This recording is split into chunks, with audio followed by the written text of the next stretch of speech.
అందరికీ నమస్కారం. నేను మీ doctor Venugopal, consultant physician at Venu Vidya hospital Nalgonda. 2 days back ఒక పేషెంట్ చూశాను. ఆ పేషెంట్ కంప్లైంట్ ఏంటంటే sudden unconscious and sugar levels చూస్తే 45 అలా ఉండే, హైపోగ్లైసిమియా తోటి అన్కాన్షియస్ ఉండే.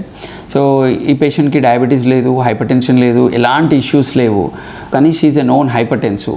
బీపీ ఉంది, ఆ బీపీకి మాత్రం ఒక 2-3 years నుంచి ట్యాబ్లెట్ వాడుతుంది. సో షుగర్ ఎందుకు లో అయింది అని అడిగితే ఎలాంటి హిస్టరీ లేదు, వామిటింగ్స్ లేవు, ఫీవర్ లేవు, ఇంటేక్ కూడా మంచిగానే ఉంది.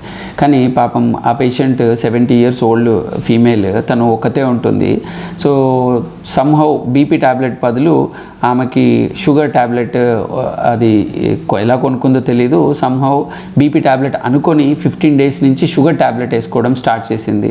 దానివల్ల recurrent hypoglycaemia, persisting hypoglycaemia 1 day నుంచి అని చెప్పేసి వచ్చారు. సో నేను చెప్పాలనుకున్నది ఏంటంటే, ఈ ఏజ్డ్ వాళ్ళు, కొంచెం అన్ఎడ్యుకేటెడ్ వాళ్ళు, వాళ్ళ ట్యాబ్లెట్స్ వాళ్ళ పిల్లలు కానీ వాళ్ళ గ్రాండ్ సన్స్ కానీ చూపించి ప్రాపర్గా తెలుగులో మెన్షన్ చేసుకొని వాడినట్లయితే ఇలాంటి కాంప్లికేషన్స్ నుంచి అవాయిడ్ చేయొచ్చు.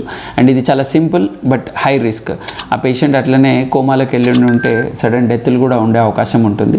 సో పేషెంట్లందరూ కూడా బీపీకి, షుగర్కి, హార్ట్కి ఉన్న మెడిసిన్స్ ప్రాపర్గా డాక్టర్ దగ్గర కానీ చదువుకున్న వాళ్ళ దగ్గర కానీ రాయించుకొని వాడినట్లయితే ఈ చిన్న చిన్న సమస్యల నుంచి మనము కాపాడుకోవచ్చు.